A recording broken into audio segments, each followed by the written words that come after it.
But yeah, boys, thanks for coming in. Appreciate you guys coming down. For those listening, we've got Nathan and Ben here with us, boys from Speak and Share, and you guys just came off a huge event on the weekend. Tell us about that. Yeah, man. Firstly, thanks for having us on the show. We really appreciate it. Sir. Yeah, our first fun run called Sweat and Share. So that was last Sunday. We're lucky enough to have yourself down there on the day. It's bloody, it was epic, really. Yeah, it was crazy. You had about 450 runners, which was insane. We initially planned the event. We're like, we'll get probably 100 there, maybe 150. Ended up with 450. So it was a pretty special day. Crazy. Yeah, and the weather was perfect. Everything was just great. Yeah, I think we had 200 people signed up, and then within 2 days we had an extra 250 people. Yeah, it was just being there, it was like the energy was just super positive. Everyone was smiling. Obviously the weather was perfect. It was just everything came together. It seemed like obviously taking on an extra 250 people last minute probably gave you guys a lot of headaches that no one quite headaches. saw. Yeah, we had one with the running tops. We ordered 250. We're like, we'll be sweet. And then the regos kept going up and up and up. So I've actually been posting out some running t-shirts this morning to those that missed out.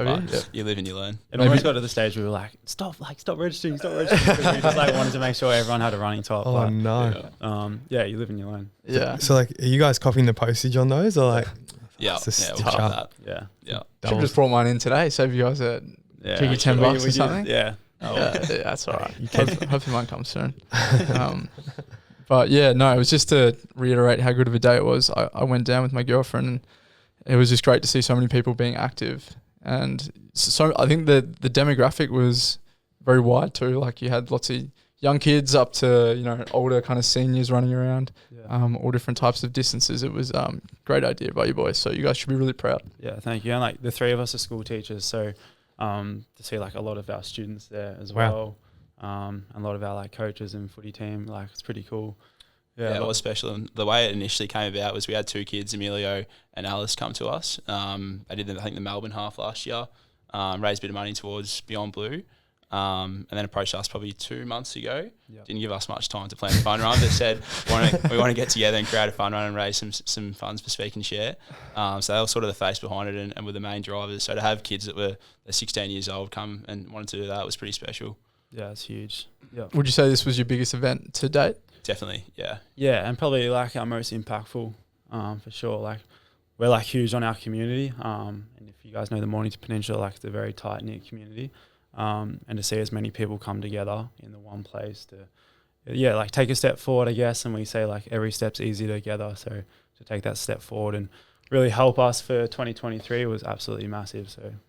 Yeah. It's a real credit to you guys. I think I see it's a bit of a buzzword in our community, actually. I think every brand in this day and age just says they're building one or they have one. But for you guys to put on an event like that, 450 people, it's just that's insane. It's running, wow. So just want to give you guys that credit that you deserve.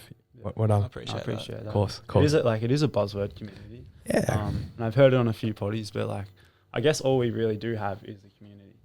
That's what Speak and Share is. That's what we're built on. We're guided by a community where we take Speak and Share. So, yeah. Any funny stories from the weekend? I'll stitch him up here, but Emilio, the kid that actually planned it, No. 16 years old, went out to run the half marathon, had done heaps of training. I was running with him every Wednesday morning for about a month previous to the run. Not really. And he went out, story. Not really. Sorry, Emilio, that's not funny. He went out at Bullet at Gate, 17k mark. He was incredibly dehydrated. So close to. It's pretty close to the finish line, and you know how you can see you could see the you could see it for a while there. Line. As soon as you turn around, you can see this big red arch. And 17k mark, he hit the deck, and he was incredibly dehydrated, and ended up in Rosebud Hospital. Any other funny story? That's not funny, but that's not funny. Yeah. The funniest one, we'd already packed up everything, ready to go home, ready to go have a beer, and one of this 17-year-old boy, he comes running in, and we're turning around oh. Sorry, we let us. Yeah, of course. Here he comes and start clapping. He's 3.5 hours later. He jumped off the pier to cool down. Yeah, that was funny. He'd only ever ran 5k before, so he jumped into the 21. Insane. Sounds like the young guys are coming in naive and love paid that. for it. That's good. Yeah. Unbelievable. That was cool. To hone in on, I guess, the event a little bit more and just kind of what you guys do, I think obviously being a mental health charity, I think exercise and community are like go hand in hand and are kind of some of the biggest things in terms of combating mental health and, you know, just general happiness and stuff. And so I think you guys obviously honed in on that, which is really cool. I was wondering if that's kind of been a concerted effort to do that, or is that just kind of, it's just worked out that way? Yeah, like the two of us and mates, like exercise is our relief with mental health. Like, so we started a little movement club about a month ago where we just wanted to get as many people down the community on a Saturday morning and just go for like a 5K run sort of around a track. So we said like, we'll just build on that. We'll build on that and see where it goes. And it was always going to lead into the fun run. And we had a great response. Like Ben was running it for a couple of weeks and you had like 60 people there, like first thing Saturday morning. So yeah, exercise has always been our go-to. And like, as you guys know, you guys are both runners, like you love it. There's just the joy you feel from running and exercising and being around other people is incredible. So that was the main reason.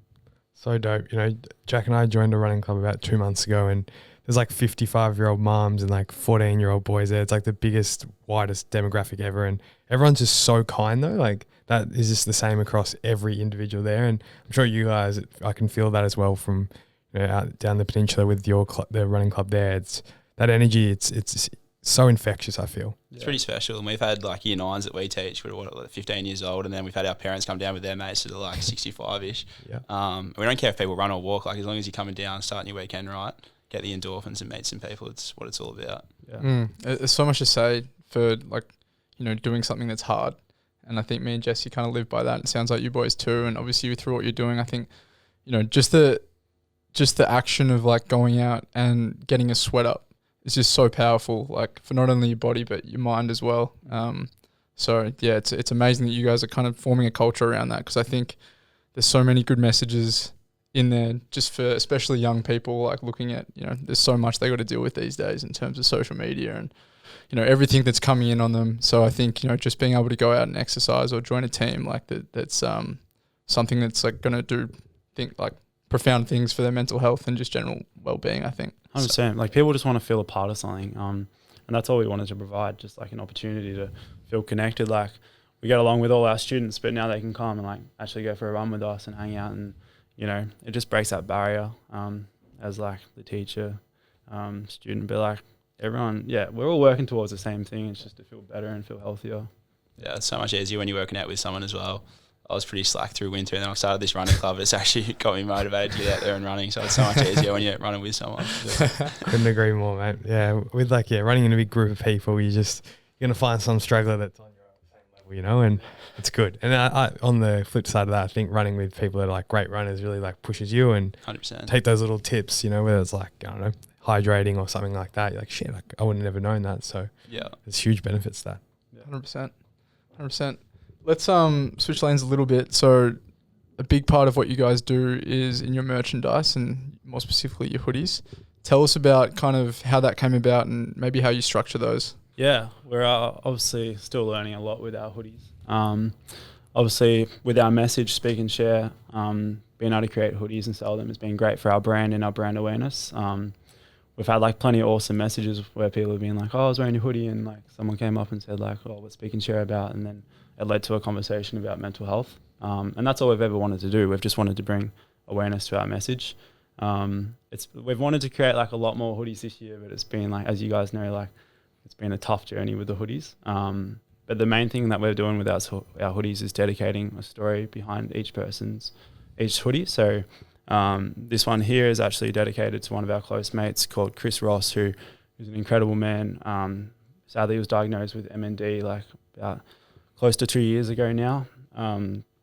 He's like one of our great mates. He was like a strength and conditioning coach at VFL footy. He played soccer overseas. Like just a physio, like incredible man. And yeah, we said like he's got such an amazing story that in what's such a hard time, he's found the courage to open up and share his story. And I like one day I just said like, mate, like we'd love to shine a light on your story if you're comfortable doing it. And he was a Carlton fan, so we went to the Carlton Footy Club and we told his story through them, and we took him in there and we gave all the Carlton boys one, and yeah, we created this pretty powerful video, which sort of made me choke up a little bit talking about it, but it's just like so special, like to be able to do that and let other people hear his story and how brave he's been through that journey was incredible. So just trying to put more meaning behind the garment. It's just not just a hoodie. It's got some meaning behind it.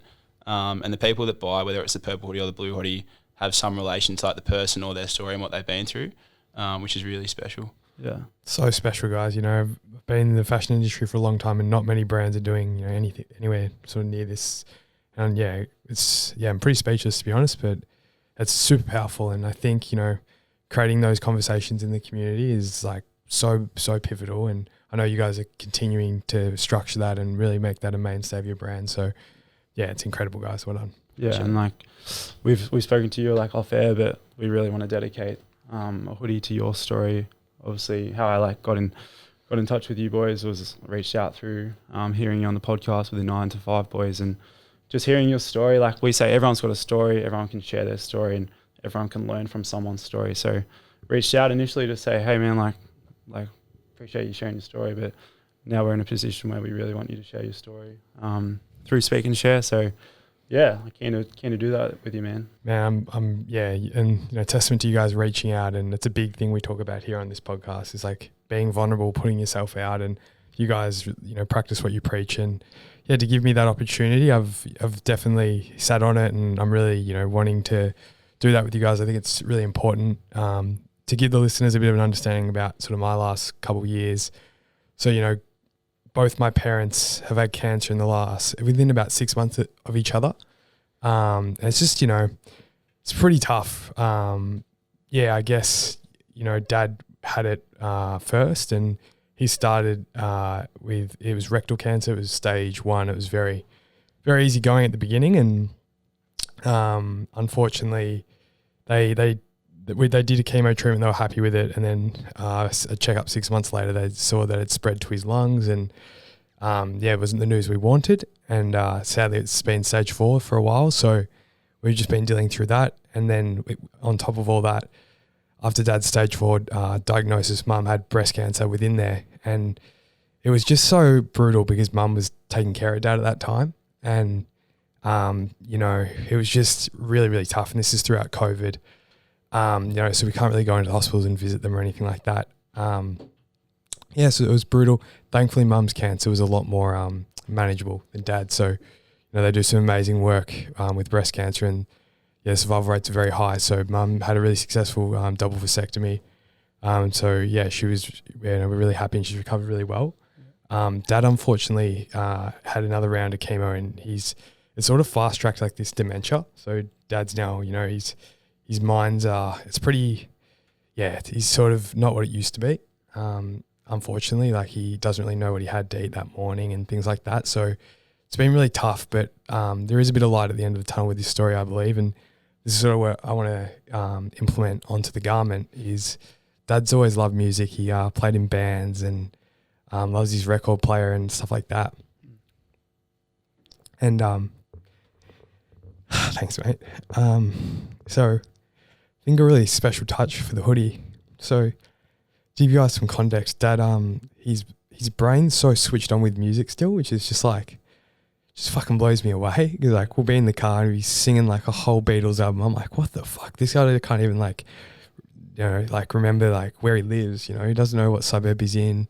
Couldn't name like the number of his house. But so there's this incredible link towards music, and so it's just like it's such a special thing. So I'd love for the hoodie to have like a brain with some like music notes coming out. I think it's the left side of your brain that's creative. I think it'd be a beautiful touch. And yeah, I just think there's so many people have gone through this, you know, with seeing a parent sort of like, you know, I guess wither away a little bit. But it's funny, man, when you're open to conversations. I bumped into a new next door neighbor. Jack and I just moved out together about 2 weeks ago, and she came up to me, and Jack, she knows my parents a little bit, just throughout the neighborhood, and she heard about my dad, and her dad actually had the same thing, and she's a little bit older, so I think she'd been through it a lot, and she just said, and it was such a beautiful perspective, and it's really helped me. She said to me, you know, the side that you're seeing of your dad is like this new sort of side. It's like almost like his soul. You know, it's like, it's funny because like I miss all the conversations and, you know, that sort of stuff. But it's just a really cool perspective to hold, you know, that the side I see now is just like take your time, man. Thanks, boys. It never gets easier for some reason. Nah. Yeah, the side I I just want to say like thanks so much for sharing. Yeah, it takes serious courage. Like Thanks, boys. just speak and share, like it's been like that's all we're built on, like vulnerability. And to hear you share like just a little bit of it, like and what you want to do with a hoodie, like man, like we already like it's gonna be fucking huge. Yeah.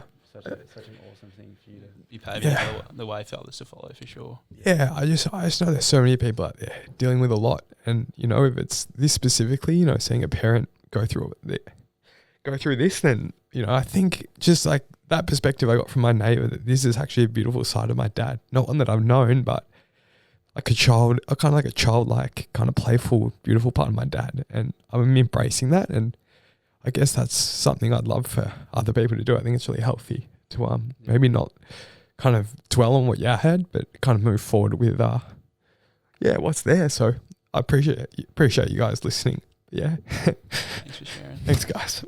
Cheers. that's really special. It was, and, like, yeah. that's a hard thing to do. Like Well we done. know, like our first video was us sitting down in our garage talking about our own stories and like how hard, like we're bawling our eyes out trying to share just in front of the camera with no one around, and that was the start of our journey. And yeah, this is what we're built on, like just people being real vulnerable, and it's infectious. Sure. I can guarantee someone will watch this and they'll reach out to you. Yeah, you say, I know what you're going through. There's more people out there that are going through it, all this sort of stuff. Absolutely, man. It's like, yeah, you know, just my neighbour sharing that, whether it's a neighbour or someone you don't even know, like you said, on like social media. I think it's so fucking important that, you know, so many people are dealing with this stuff, and like I know you guys, you know, it's the reason you do what you do, and I can't credit you enough for doing that, because that's, you know, the meaning of Speak Share is to like just sort of break those stigmas down, that, you know, we don't want to have these hard conversations, that, you know, you feel so vulnerable, but it's a weird sort of setup, because you feel so alone, but yet everyone's going through it. 100%, especially as guys, like everyone puts on a facade like we're all flying and everything's all happy and roses and everything. But most people will have something going on. And that's just what we're trying to do, is just normalise the conversations. It should be all right. Jack, I'm not feeling great today. Can we have a chat? Just normalising the conversations surrounding mental health. Absolutely, yeah. So, yeah, to conclude that part, you know, I'm super excited to, you know, build this story, and I think, it's at the very least, it's going to help some people manage what they go through. So, yeah, thanks, guys, for giving me that platform. It's going to be special. Thanks for sharing. Of course. 100%, yeah. Good job, Jess. That was, I know how hard that is for you to get off that chest, and I've obviously been kind of alongside you, kind of seeing it all pretty closely. So just the way you've conducted yourself the past year or two has been, fucking hell, I'm getting emotional. Take your time, boys. Take your time.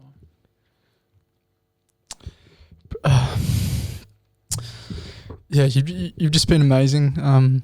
What you've done for your family, seeing like how strong you've been. Take your time.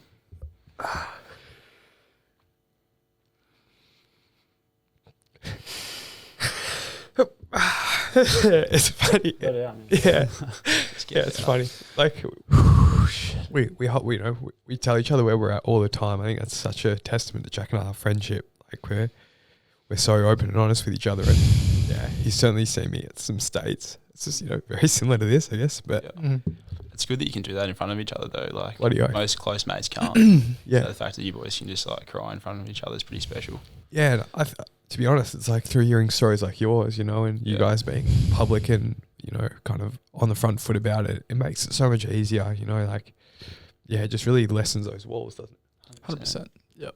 I used to care like what people thought of me, and now like I couldn't give a shit. Like Nath came over 3 days ago, and I found out like some pretty tough stuff at home was going on, and I was just breaking down in the kitchen. Like I'd usually never do that, probably 4 or 5 years ago. Yeah. Now I couldn't care. Like it's just normal to cry. Yeah. If you're feeling bad, just cry. Like there's nothing wrong with it. At all. Well said. Yeah, I think it's something everyone deals with differently too. Yeah. Like some people, you know, might show it externally. I'm probably, you know, I don't even know if Jesse seen me cry, to be honest. Like it's probably something I'm more internalised myself.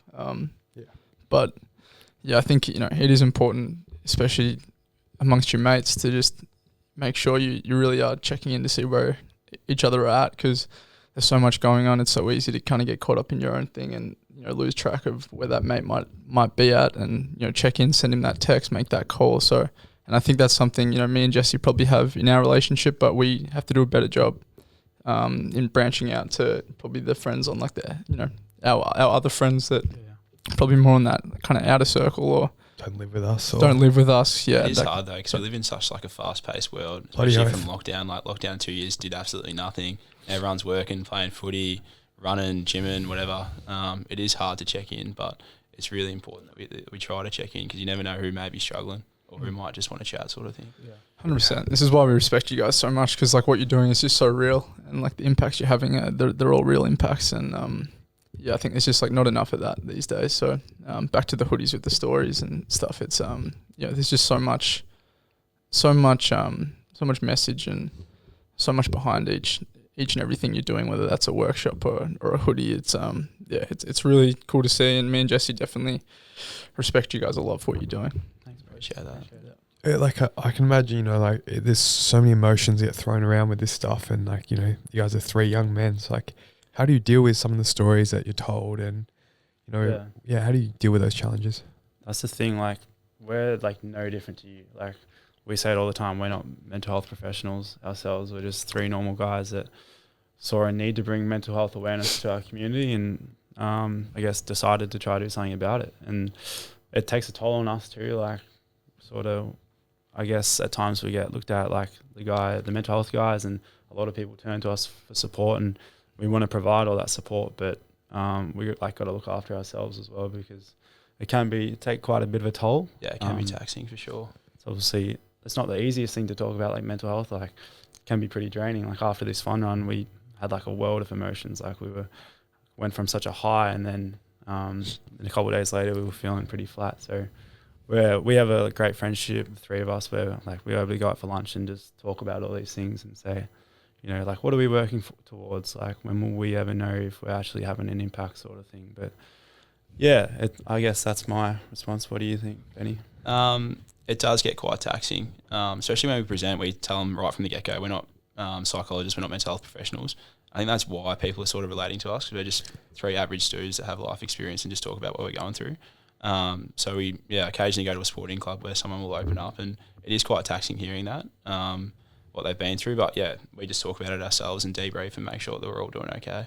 Yeah, we're just willing to be vulnerable. Like, it's simple as that. Like, as you said, like, we don't really care what people think of us anymore. Like, we just want to help others and help others share. And, you know, like, when we first like shared our own stories, we felt so much better, like getting it off our chest, and that was a big player in us being in a position to create Speak and Share. It's infectious as well. Like, once one person puts their hand up, usually most people will follow. Like, you've already shown your vulnerability, and now it's just like a support network where people just like don't care what we talk about. Like, we're going to be honest. Absolutely. So yeah.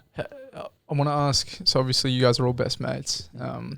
You know, me and Jesse, you put us in the same category as that, and have been for a while. And the mateship came before the business. How have you guys gone managing those relationships now that you guys are working together as well? Yeah, like, we're all teachers. Me and Ben, actually, we work together. We actually like bloody shared a job at a school together. Like, we're pretty much together 24/7. And Mace is the same. He's like a real busy dude with his footy and all the other stuff in his life. But yeah, it can be pretty challenging at times. Like, when you're with your best mates, like, all the time. Like, we even go on holiday together. It's like go away, man. Go away. But like, there's no one else that we'd rather do it with. And like, we obviously love each other, and how our friendship formed is through some tough times and being there to support each other. And I guess that's what really sort of formed the 3 of us. And yeah, like, we'll have so much trust in each other to like help influence others that there's no one else that we'd like really want to do it with. I think we're all pretty unique as well. Like, we all got our different traits and all that sort of thing. So I think we bounce off pretty well off each other, which is good. We definitely get annoyed at each other. Like, for sure. all Yeah, the time. 100%. It's only human. It gets to like 3 o'clock, and Benny's like, because we work at Ben's house. He's like, all right, out. pack up. You boys are going home. It was like, mate, come on. We're just getting started. Yeah. It definitely gets hard to separate kind of your relationship and the business stuff. I know, me and Jesse just moved in together. Well, we've actually been living together for a while now, but we've just moved places. And I think for us, that's been a challenge because we're so passionate about us being mates, but we're also so passionate about what we're doing on the business side of things. So I feel like lines get blurred a lot. Always like, is this a mate? Am I talking to Jesse the mate, or am I talking to Jesse the businessman right now, or my business partner? So I think that's definitely somewhere we're gonna have to get a lot better with too, and we've discussed it, and I think it just comes down to communication. I think you guys could probably talk to that too, but communication's key. If you don't like how someone's going about it, like obviously between us three, you got to tell them. You can't let it bottle up, otherwise something will boil over. So you just got to speak and share. We're really good at that. Like as soon as we need to bring something up, like the three of us will just have a chat, and it's just like being willing to share and like vulnerable, I guess. Like sometimes it's hard to say like, dude, like this is on my mind sort of thing, but I guess our friendship's like close enough and in that position that we can do it. So yeah, it's cool. We're lucky to have each other. 100%. Absolutely, yeah. And I mean, I've been through, various friendships throughout my time in business, and couldn't agree more. I think communicating is really, really important, and just everyone trying to get on the same page as quickly as possible too. And yeah, it's so difficult because, sometimes you are talking as mates throughout the day, and then I always say to people, actually, there's this funny thing I say, people kind of get a bit taken back when I say it, but people that aren't in business, like what they can imagine is like if they have a partner or they've ever been in a relationship, it's exactly like that, but then putting business goals, like objectives on your relationship. So if you have a partner right now, imagine like going to them, like, I don't know, before you guys go to sleep, just be like, all right, in 6 months, if we don't make, $50,000 and sell X amount of hoodies, like maybe we're not going to be together, or, it's like, imagine that, right? And I know it's a bit extreme, but it's something like that, because you're with the person 24/7. You've got to switch between like, being mates, having fun, maybe going on holidays, going out, and then when the whips get cracking, like 100%. Making shit happen. So at least, maybe when you're in a relationship with, a significant other, you don't have that pressure of like, you know what I mean? Like, oh, fuck, why? I mean, perhaps maybe you both have your own professions and you're striving, but for the most part, the pressure's not, it's maybe individual pressures, as opposed to together as this collective. It's quite hard running your own business as well. Like, we didn't think it would be this much work. But obviously we've got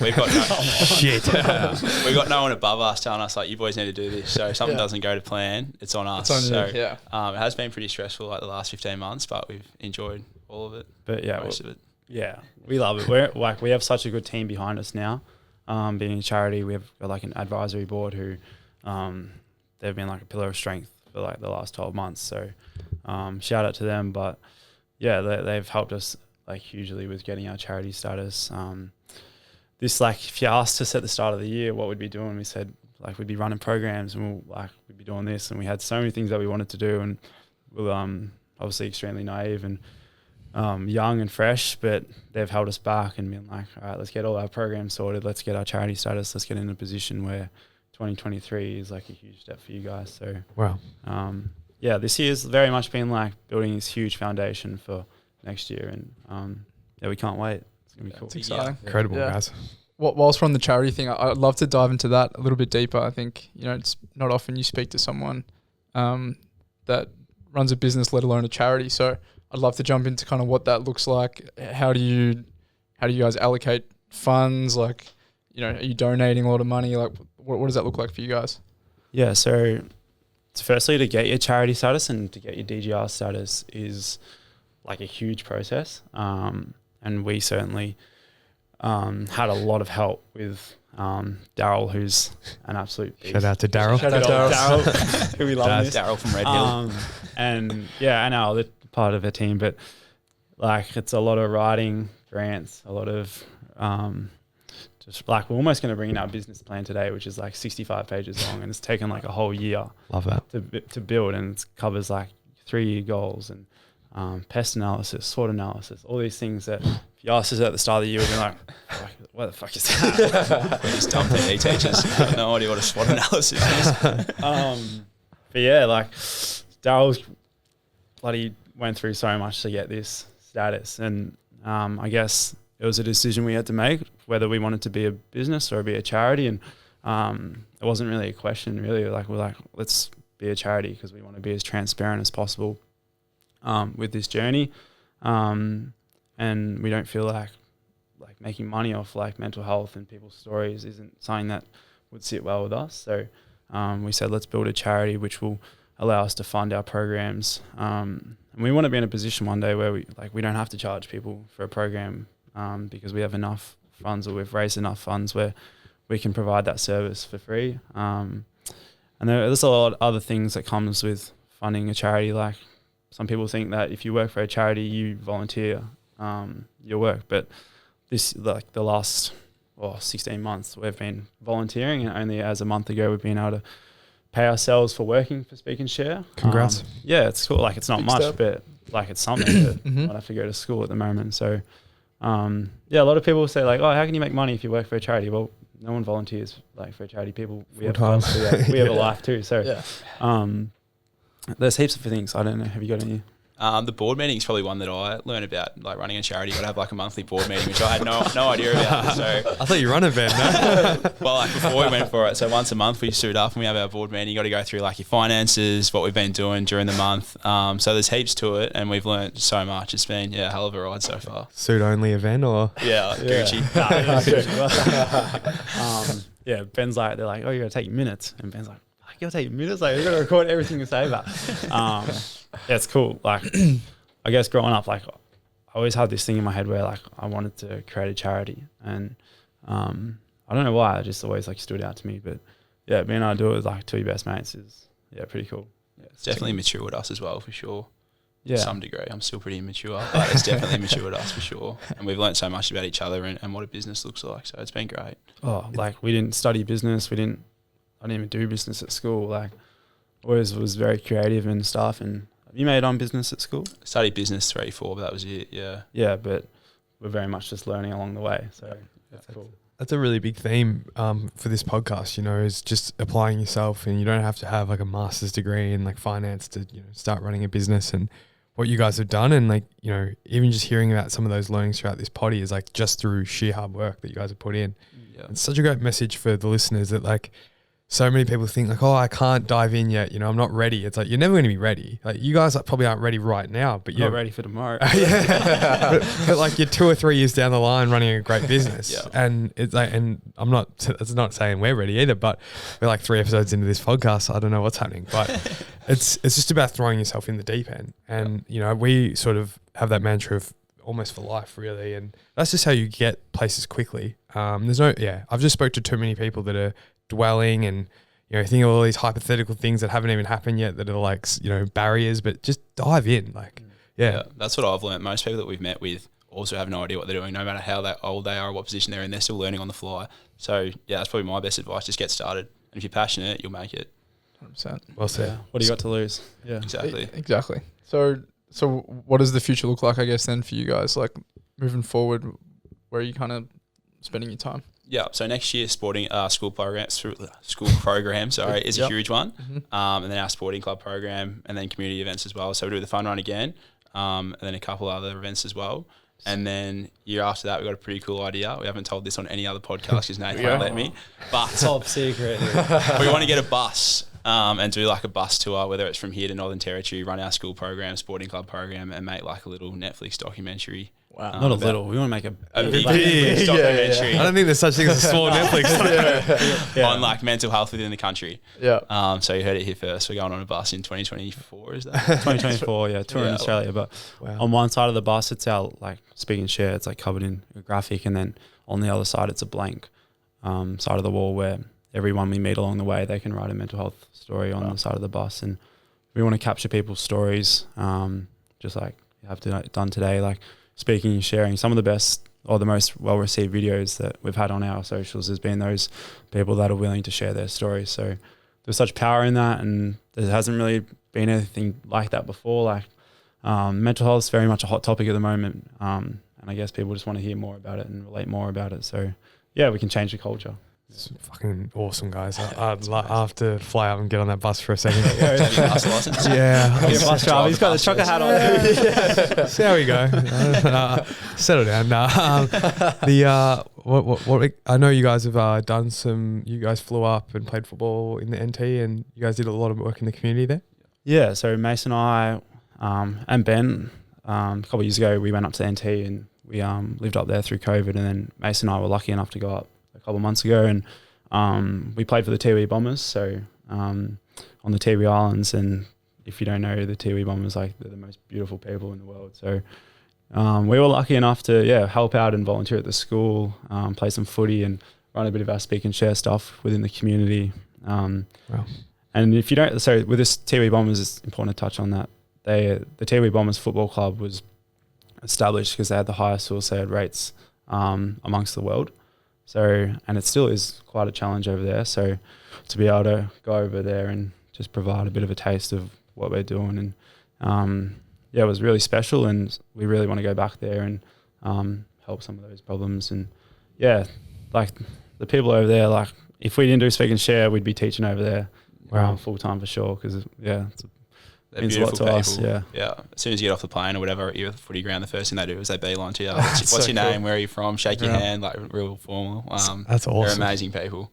And coming back to like that community piece, like, you won't see a community until you go to the Tiwi Islands. Yeah.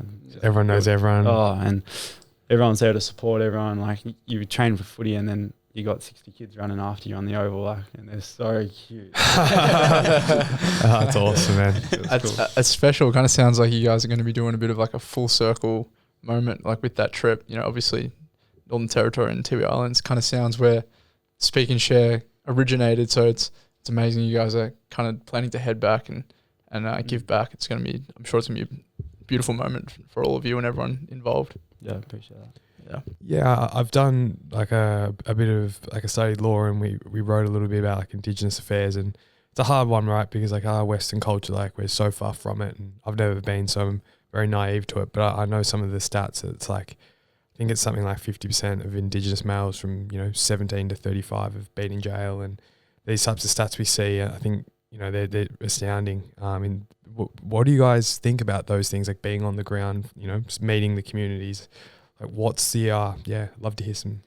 Yeah, I think like a lot of people give the Indigenous people a very bad rap, and it does bother like me, and I'm sure it bothers you, and it definitely bothers Mace as well. Like, until you go, there's maybe a small percentage of Indigenous people who might do the wrong thing, but there's every other Indigenous person. So until you go meet them, like, never ever judge them. Like, until you meet them within their community, like, they're the most embracing, most loving people.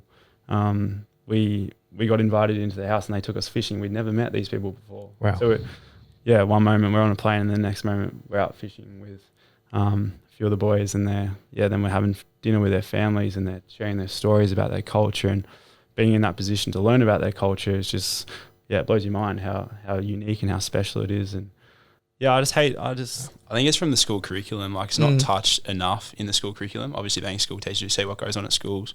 And when I was a student, it was briefly touched in like religion here and there. But until you go up there, like, if you're not taught about it, you don't know what goes on up there. You don't know what the people are like. So I think, it's got to be touched on definitely from a school, both primary and secondary, school age kids for sure. Yeah, there's so much that we can do to, education piece around it. For sure. I mean, you touched on the culture being, the oldest culture in the world. Like, some of those learnings must just be insane. Yeah. Incredible. Yeah. Well, fellas, it's been a great chat. I reckon covered the world, I think, today. We did. It's been real, that's sure. It's been special. It certainly has been real. Again, just like to sing your praises. Like, we can't commend you guys enough for what you're doing, and we're super excited to be kind of like working alongside you guys on some different things. And just thank you for sharing your story and building this movement. Yeah, huge thanks to you guys too as well. Like, it takes a lot of vulnerability and a lot of courage to be vulnerable. So we appreciate you sharing your stories as well. Yeah, we're excited for the journey with you boys. So thanks.